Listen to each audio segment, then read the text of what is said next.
Hey guys, what's up? Photonosity here. My name is Ali, and today I wanted to compare the video modes of the R5 versus the R6. So here's how it's gonna go. First, I'm gonna roll the clips side by side, zoomed out, so you can see the differences there, and then I'm gonna zoom it into 200% and roll the same clips. And then after that, I'm gonna dive a little bit deeper and then show you the pros and cons of each. So without any further ado, let's get started.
All right, so what did you think about that? So let's first take a deep dive into the 4K modes because you're getting these cameras to shoot 4K. So let's look at the 4K modes on these cameras. So if you look at them side by side, it's clear which two are better. It's the R5, the 4K HQ, and the R6 is oversampled 4K. Both of them look better than the normal 4K. So let's zoom it in to 200% to see what the differences really are of the 4K HQ on the R5 and the oversampled 4K on the R6. So just by looking at it, if you pixel peep at 200%, you can see that the R5 has a little bit more detail and it's a little bit more sharp, but nothing that a little bit of sharpening won't help because the R6 is already like really good. And adding just a little bit of sharpening let's just do that. Let's just add a little bit of sharpening to the R6's image and see if you can get it as close to the R6. Okay, that's a lot of sharpening. You don't even need that. Maybe 0.5% of sharpening there, and there you go. I mean, now it's almost indistinguishable. This is still better, but I won't be able to make out the difference, to be honest, okay? The only downside on the R6's 4K is if I zoom it into 200%, you probably should be able to see it. It's this artifacts. There's some moire and some aliasing going on that I don't see on the R5, nor on the normal 4K, neither on the 4K HQ, but I do see that on the R6's 4K. So that's there. Besides that, the oversampled modes on both the cameras look almost identical, with the HQ being just a little bit better.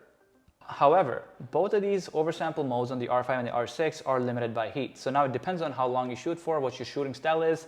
If either of the cameras overheat, then R5 is the only camera that has a fallback option in 4K. Meaning if the 4K on the R6 overheats, then you're basically out of luck. You have no other option but to shoot in 1080p. But on the R5, at least you have a normal 4K mode. Now, a lot of people online have bashed that the normal 4K sucks, it's mushy, it's garbage, but then I did a video comparing the normal 4K to the 4K HQ and how you can make the normal 4K look almost as good as the 4K HQ. If you haven't checked it out, make sure you check it out and you will see what I'm talking about. So let's just do this. Let's just go and add a tiny little bit of sharpening to the normal 4K and see how it compares to the oversampled 4K on the R6. So here it is. If you look at it side by side, again, the R6 still looks a tad bit better, but it's really hard to tell the difference at this point once you sharpen the normal 4K. It looks almost as good, if anything, equally good as the R6's 4K, with only one advantage that the R5 has is it does not have, I don't see any artifacts over here compared to over here. As you can see, there's some moire happening there. So here the R5 definitely has an upper hand because you have a fallback option of normal 4K in case the high quality mode overheats. Here's another example of the 4K modes compared. And if you look over here, zoomed out, it's hard to tell the difference. Well, because I've already added sharpening here. If I take that sharpening out, you can see the difference between the normal 4K and the high quality modes on the R5 and the R6.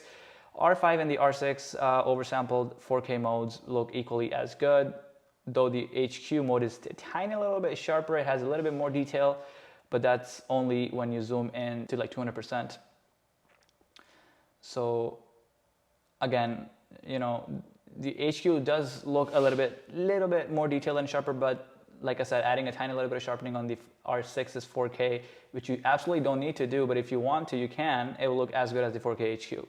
Really, we're pixel peeping here. You know, no one is really gonna go and count the hair on my eyelashes here. I mean, when was the last time you actually watched something zoomed at 200%? I have never done that, so just saying. But comparing this to the R6, the normal 4K, it's a little soft, but again, if you add a little sharpening here, the difference between this and the R6 is almost the same. It's not that much. R6 does look better, even after you sharpen the normal 4K, but the differences are very minimal. That's all I'm trying to say. Over here, I don't know which one you prefer. Now, the only difference here that I see between these two cameras is that the color looks a little different. So I shot all of these images using the same lens, the RF24-105 at f4, same ISO, same everything. I have also manually set the white balance on these cameras to match to 4800 Kelvin. And as I see that the R6 has a little bit of yellowish, greenish tint, whereas the R5 has a little magenta-ish tint. But to me, R5 is a bit more close to real life versus this. But again, this is not a problem because both of these are shooting in 10-bit 422. So matching colors and stuff like that is going to be super easy. Grading them was a lot of fun. You can push the colors really far. So I wouldn't really be bothered about the colors as much unless you're working a lot with skin tones and you don't want to deal with it. Even then, I would be super happy with either or. Let me just get that out of the way. Okay, so now let's jump into 4K 60p. All right, so let's look at 4K 60 FPS. So if I look at this clip right here, both look good, but then this definitely has a little bit more detail. And if I punch it into 200%, you can see this is a little bit more sharper and detailed versus the R5. This one is gonna have the upper hand. If I look at another example over here, both of these images are shot at 4K 60 FPS at f4. Zoomed out, I don't see a big difference. Though R6 is a tiny bit sharper, but if I zoom it into 200%, this is where you will notice a little bit of difference. Like right there, you see that R6 is definitely a little bit sharper. But what if I wanted to add a little bit of sharpening there to the R5 image to make it look as good? There you go. Now, I mean, it's almost impossible to tell them apart. R6 is still better, but it's only if you zoom it in, man. Really, I mean, I would be happy with either or, but to be completely honest, the R6 has better 4K 60 FPS, better looking, except for one thing. So when you don't have to zoom in, but like right over here, you see those artifacts again, whereas on the R5, you don't see them. So once I zoom it in to 200%, right there, I see it. I mean, it's clear that this is gonna have those artifacts. So. And I also tested this with several other things. Like I shot a image of my roof, and I also, like when it was raining, and then I saw like some weird colors, or some artifacts on the roof. So the R6 definitely has that, at least the one that I have. And I got mine, I was renting mine for 2 days from Lens Rentals, and this is what I've noticed. So if anyone has the R6 and can chime in on this, I'll be very thankful. Okay, so let's move it on a little bit. So now let's compare the 120 FPS mode. For all the B-rollers out there that want to shoot 120 FPS all day, every day, the R6 has one advantage, that it can shoot unlimited, almost unlimited 120 FPS because it's not going to overheat in 1080p, at least from what I've heard. But the R5, where it shines is it destroys the R6 in quality when it comes to 120 FPS because R5 is shooting in 4K 120 FPS, R6 is in 1080p. So you don't even really have to zoom it in a little bit here. You can just look at the differences. It's very apparent. All right, so you might ask, why not add a little bit of sharpening on the R6 to make it look as good as the 4K 120 FPS on the R5? So let me make this clear. Sharpening is not equal to detail. A sharp image is not the same as a very detailed image.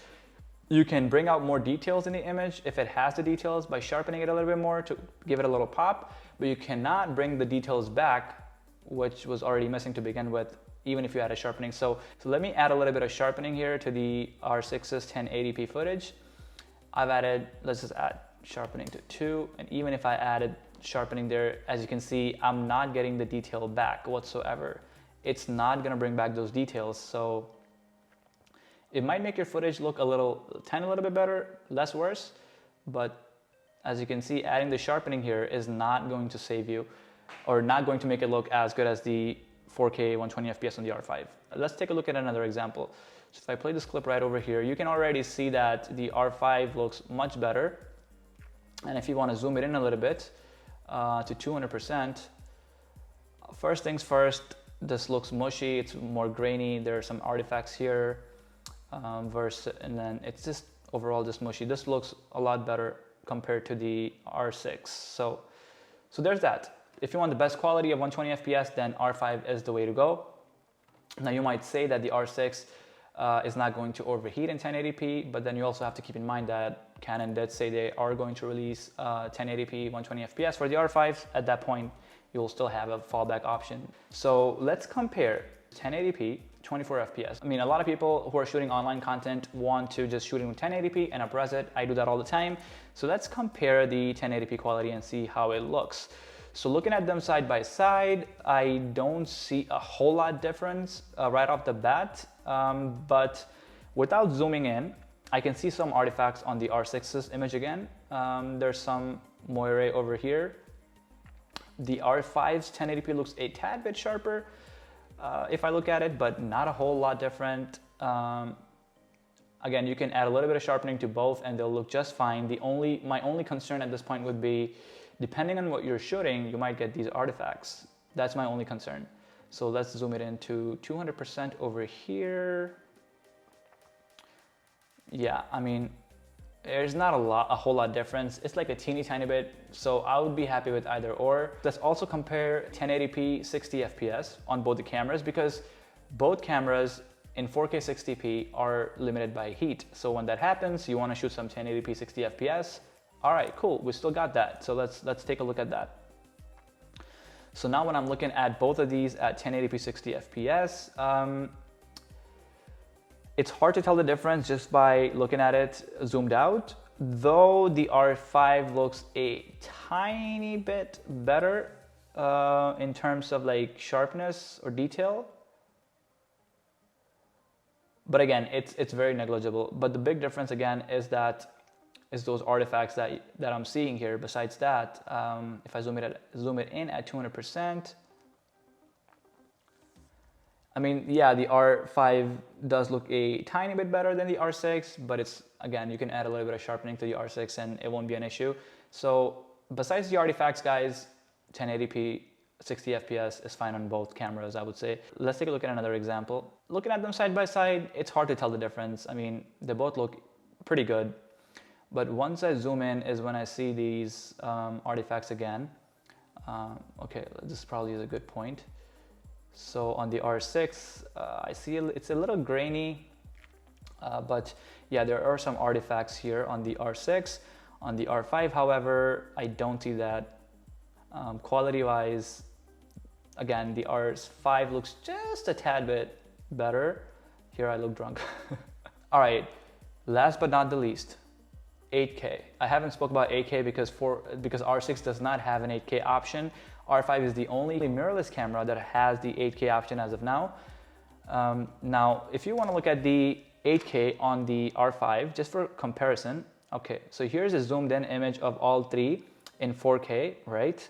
This is the normal 4K, this is the 4K 24p, this is the 4K HQ, this is the 4K oversampled. They look good. Not gonna lie, they all look good, but once you look at the 8K at 200% zoomed in, I mean, it's like, I would never guess this was a zoomed in image, because like now if I zoom this out, like that's how it is, you know? So if I zoom it in, There you go. That's how it looks. So this versus this. So obviously there is a benefit to 8K. There is definitely an advantage, but 8K is more of a specialty mode. Like unless I'm shooting landscapes or product video where I would need like the absolute best details, I might shoot it for a few seconds here and there. That's about it. But if you talk about it, R5 has the 8K, so it has the advantage. All right guys, so that was it for all the comparisons. The only mode that I left out was the crop mode 4K because I totally forgot about it, to be honest. Most people are getting these cameras to shoot full frame, so I just totally forgot about it. I'm sorry. So now to answer the big question, which camera is better for video? If you need the absolute best video features and capabilities, then R5 is definitely the way to go. But again, it really depends on what your needs are. Because let's be honest, there can't be just a single camera that will fit everyone's needs. Because it's all subjective at the end of the day. Like for somebody, an M50 might be more than good enough, and R5 might be a bit overkill. For some people, same way, R6 might be the best choice because they don't need 45 megapixels, they don't need these crazy video features, they're fine with it. So, but I made this video so it can help you decide what's important for you and you can make your own decision. For me, it's gonna be the R5. All right, so the pros of the R5, best 4K quality. Even if that mode overheats, you still have a fallback option of normal 4K, which will still look amazing if you add a little bit of sharpening. So you are fine there. And the second thing is shooting at 120 FPS in 4K, it looks phenomenal. It looks so much better than the 1080p on the R6. And the third one is I did not see any of those artifacts that I was seeing on the R6. So one more thing, the R5 can shoot both in all I and IPB compression modes, whereas the R6 can only shoot in IPB. All right, last but not the least, 8K. Yes, I know it's a little too soon for 8K. There are not a lot of 8K monitors, screens, or TVs to even view the 8K footage on, let alone the computers can't even handle it yet. And it's also restricted by heat.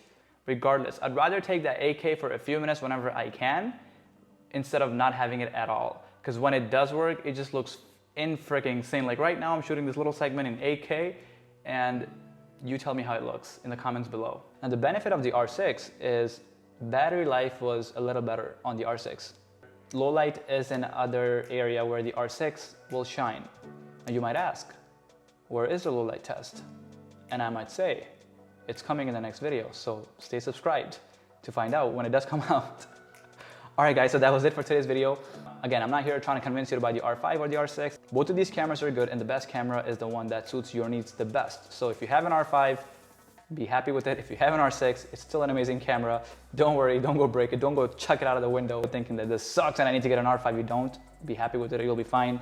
And if you haven't, then now you know what the differences are, and hopefully this will make your decision process a little easy. With that being said, thanks a lot for watching. I'll catch you in another video. Until then, peace.